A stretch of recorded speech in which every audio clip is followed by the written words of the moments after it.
विकार मेरे त्रिकाली स्वभाव में आ गया होता तो मेरा स्वरूप अशुद्ध हो गया होता, और अगर मैं विकार ही रूप हो गया होता तो विकार के नष्ट होने से मैं भी नष्ट हो गया होता।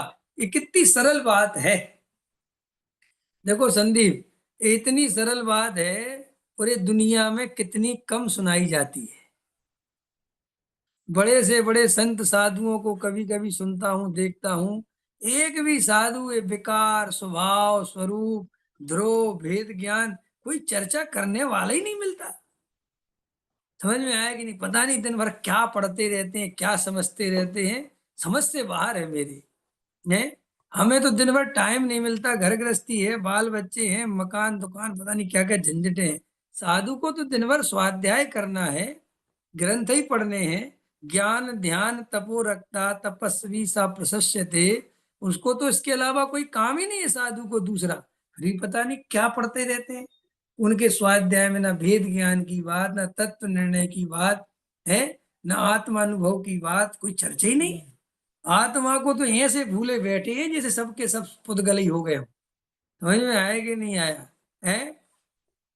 और अपन आत्मा की चर्चा करते तो अपन को सब सोनगढ़ी कह के चिढ़ाते हैं। डॉक्टर साहब बहुत अच्छा बताते हैं कि भैया जी आत्मा वाले हैं। डॉक्टर साहब कहते तुम पुतगल वाले हो भैया। वही अकेले आत्मा वाले के ये ऐसा स्वरूप है वस्तु का। क्या करे भाई, क्या करे। साधु संत साधु तो लड़ाई झगड़ों में लगे रहते, मंदिर तोड़ो मंदिर बनाओ, ये करो वो करो, ये करो वो करो। क्या स्वरूप हो गया विकृत, कैसा होता जा रहा जीवन। क्या करे भैया।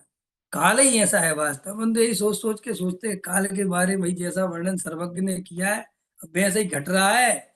और उसमें लिखा था कि कुछ ही जीव होंगे जो जुगनू की तरह टिमटमाएंगे, और वे ही आत्मा की बात करेंगे। स्वप्न ही है वे जुगनू, कोई दूसरा तो दिखता नहीं मेरे को। कह रही स्वप्न ही जो जुगनू की तरह टिमटमा रहे हैं, थोड़े बहुत है कि नहीं।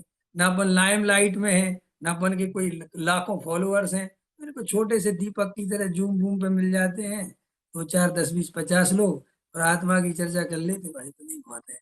इसलिए मुझे तो पक्का विश्वास हो गया अपने ही मोक्ष में जाने वाले भाई।